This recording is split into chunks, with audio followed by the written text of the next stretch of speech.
ముళ్ళందరూ అడుగుతూ ఉన్నారట శౌనకాది మహాములందరినీ, మననం కీదృశం బ్రహ్మన్ శ్రవణం చాపి కీదృశం కీర్తనం వా కథం తస్య కీర్తయేతత్ యథా తథం కీర్తయేతత్ యథా తథం. నిజంగా మీరన్నట్టుగా మననము ద్వారా, కీర్తన ద్వారా, శ్రవణం ద్వారా ఈశ్వరుణ్ణి చేరుకోవాలంటున్నారు. అసలు మననం అంటే ఏమి, శ్రవణం అంటే ఏమి, మరి కీర్తనం అంటే ఏమి అంటే బ్రహ్మగారు ఋషులందరికీ తెలియజేస్తూ ఉన్నారట. శివుని పూజ, శివమంత్ర జపము, శివుని గుణములు రూపములు, శివలీలల నామమును యుక్తి యందు అభిరుచి కలిగి మనస్సుతో సర్వకార్యములలో చింతించుట మననమగును. నిజంగా మననము అంటే అర్థమేమిటి అంటే, ఇలా కూర్చున్న మనము ఆ శివుడి మీదనే ధ్యానాన్ని ఉంచి ఆయన యొక్క మంత్రజపాన్ని మనసులో అలా అలా తిప్పుతూ తిప్పుతూ శివపురాణం వింటూ వింటూ మన చిత్తమంతా ఎక్కడో మన ఇంట్లో కాకుండా ఓం నమ శివ, ఓం నమ శివ, ఓం నమ శివాయ, శివ శివ శివ అన్న నామం చుట్టూ తిరుగుతుందనుకోండి, అది శివనామము పైన మన మనస్సు చేసేటువంటి మననం అవుతుంది. అంతేకాదు శివుని యొక్క గుణములను మనస్సులో తిప్పుతూ ఉండాలి. అంతేకాదు శివుని రూపమును, లీలలను, శివుని యొక్క నామ సంకీర్తనను ఎప్పుడైతే మనస్సుతో నీవు దాన్ని ధ్యానం చేస్తూ ఉంటావో అది ఏ మననము. అలా మనస్సులో మననం చేస్తూ ఉండాలి. శివుణ్ణి సాధించాలి అంటే ఏం చేయాలి? మననం, శ్రవణం, కీర్తనం. శివుణ్ణి మననం ద్వారా మనం సాధించవచ్చు.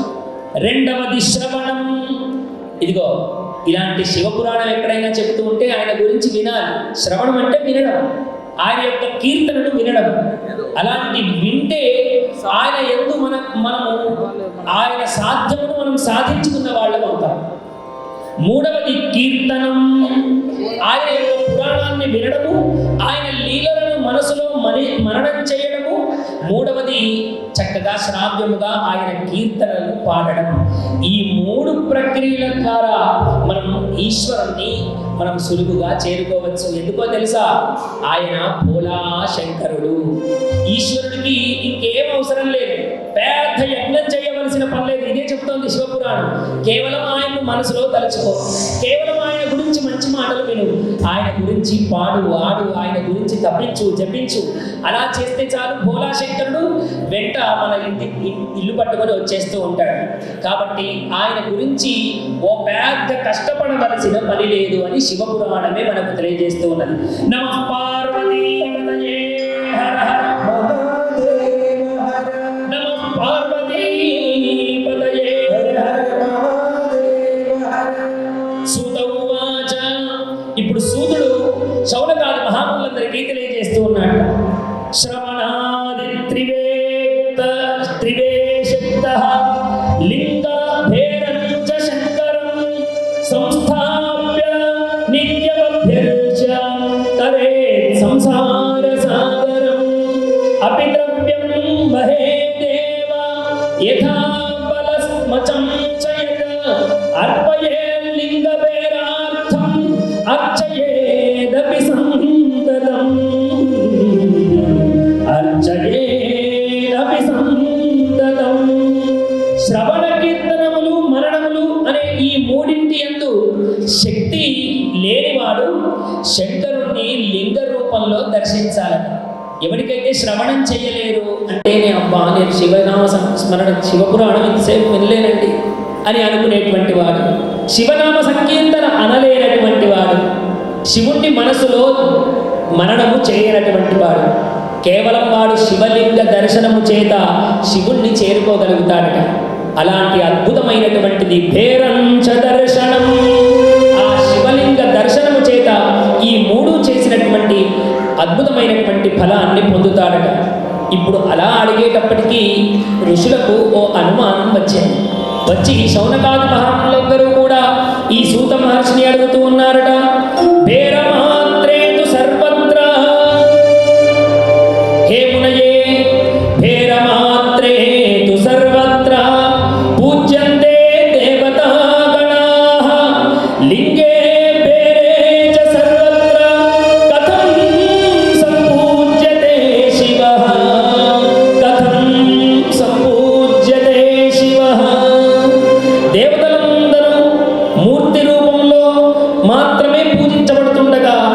ఈ ఋషులందరూ అడుగుతూ ఉన్నారు, మహానుభావ సూత పౌరాణిక, దేవతలందరూ మూర్తి రూపంలోనే పూజించబడుతూ ఉంటే ఈ శివుడేమిటి 2 రూపాలలో ఉన్నాడు?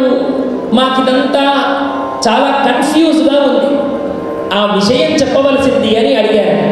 చూడండి, మీరు కళ్ళు మూసుకొని విష్ణుమూర్తి అని మీరు తలుచుకున్నారనుకోండి, మీకు శంఖ చక్రపద గదా పట్టుకున్నటువంటి ఆ నీలదేహదారంతో విష్ణుమూర్తి దర్శనమిస్తాడు. కళ్ళు మూసుకొని బ్రహ్మగారు అనగానే 4 తలకాయలతో ఆయన మనకు దర్శనమిస్తాడు. అమ్మవారు అనగానే ఏ అమ్మవారిని, లక్ష్మీదేవి అంటే లక్ష్మీదేవి కళ్ళకు కనిపిస్తుంది. కానీ ఒక్క శివయ్యకే శివ అని మీరు కళ్ళు మూసుకున్నారా, ఇదిగో నా వెనకాల కూర్చున్నటువంటి ఈ రూపము దర్శనం వస్తుంది. శివ అని ఇంకా అనుకున్నారా, ఈ ముందు కూర్చున్న లింగ రూపంలో ఆయన దర్శనమిస్తాడు. అంటే రూపంతో దర్శనమిస్తాడు, రూపం లేకుండా మనకు దర్శనమిస్తాడు. ఋషులందరూ కూడా ఇదే మాటలు అడుగుతూ ఉన్నారట. ఇదేమిటయ్యా, మాకు చాలా చిత్రంగా అనిపిస్తూ ఉన్నది. వేరమాత్రేతు సర్వాణి పూజ్యంతే దేవతలందరూ సకార రూపంలో పూజించబడుతూ ఉన్నారు. కృష్ణుడిని పూజించిన, ఇంకో దేవుణ్ణి హనుమంతుణ్ణి, రాముణ్ణి ఎవరిని పూజించినా మానవ ఆకృతిలోనే వాళ్ళందరూ చేతులు, కాళ్ళు, ముక్కు ఇవన్నీ ఉన్నాయి. కానీ శివ అనంగానే చేతులు, కాళ్ళు, ముక్కు, మూతితో ఉన్నటువంటి ఆయన కనిపిస్తూ ఉన్నాడు. ఏ రూపం లేని గుండ్రటి రూపము లింగ రూపంలో కనిపిస్తూ ఉన్నాడు. ఇది ఎలా సాధ్యమైంది, అసలు ఆ రూపం ఆయనకు ఎందుకు కలిగింది అన్న మాటను అడిగారట. అడిగగానే మంచి ప్రశ్న వేశారయ్యా శౌనకాది మహాముల్లారా అని వాళ్ళందరికీ జవాబులు చెప్తూ ఉన్నట్ట. అహో మునీశ్వరా పుణ్యం ప్రశ్నమేతం మహాద్భుతం అత్ర వక్త మహాదేవో నాన్యోస్తి పురుష క్వచిత్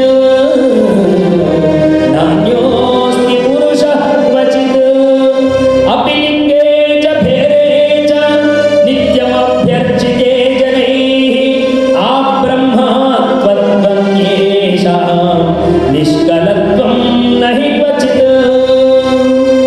మునిశ్రేష్ఠులారా, మీ యొక్క ఈ ప్రశ్ననే చాలా ఉత్తమమైనటువంటి ప్రశ్న. అంటే 2 రూపాలలో ఈశ్వరుడు ఎందుకు కనిపిస్తున్నారన్న ప్రశ్న అడిగారే, ఇది చాలా ఉత్తమమైనటువంటి ప్రశ్నయ్యా. కాబట్టి ఇది ఏ దేవుడికి లేనటువంటి విచిత్రమైనటువంటి రూపము మహాదేవుడికి ఉన్నదయ్యా. ఆ రూపము, దాని యొక్క విలువను మీకు తెలియజేస్తాను అయ్యా అని వాళ్ళందరికీ తెలియజేస్తున్నట్ట. శివుడు మానవులచే లింగమునందు అలాగే మూర్తి అందు కూడా నిత్యము ప్రకాశిస్తూ ఉంటాడు. ఆ రూపంలో ఈ రూపంలో 2 రూపాలలో కూడా అర్చింపబడుతూ ఉంటారు. ఇతర దేవతలకు పరబ్రహ్మ రూపములు కాదు. ఇతర దేవతలందరూ పరబ్రహ్మ రూపంలో కనిపించరు. అంటే రూపము లేకుండా విష్ణుమూర్తిని మనం అసలు ఊహించుకోలేము. విష్ణుమూర్తి అంటే ఆ రూపం మన కళ్ళ ముందు కనిపించవలసిందే. అందుకనే ధ్రువుడు ఎప్పుడైతే తపస్సు చేయడానికి వెళ్ళాడో నారదుడు, మరి వాడు కనిపిస్తే ఆ రూపం నీకు తెలవాలి కదా, వాడు ఎలా ఉంటాడు, నల్లనివాడు, పద్మనయనంబులవాడు, నెమలిపించం కలిగిన వాడు, చక్కటి పట్టు పీతాంబరం కలిగినటువంటి వాడు, ఇలా శంఖ చక్ర గదా పద్మములతో ఉన్నటువంటి వాడు ఎవడైతే కనిపిస్తాడో వాడే వాసుదేవుడు అన్నాడు. అంటే ఒక రూపాన్ని తెలియజేశాడు. విష్ణువునకు రూపమే, రాముడికి రూపమే, కృష్ణుడికి రూపమే, అందరూ దేవతలకు వాళ్ళు పరబ్రహ్మ రూపంలో లేరు, సకార రూపంలో ఉన్నారు. మనం రాముడు అనగానే ధనుర్బాణములు పట్టుకున్నవాడు మనకు కనిపిస్తాడు. కృష్ణుడు అనగానే మురళి పట్టుకున్నటువంటి కృష్ణ పరమాత్మ కనిపిస్తాడు. అలా ఈశ్వరుడికి మాత్రమే 2 రూపాలు ఉన్నాయి. ఇది మహోత్కృష్టమైనటువంటి రూపమయ్యా అని ఆ రూపాన్ని గురించి వివరిస్తూ ఉన్నట్ట సూత బ్రహ్మ శౌనకాది మహాములందరికీ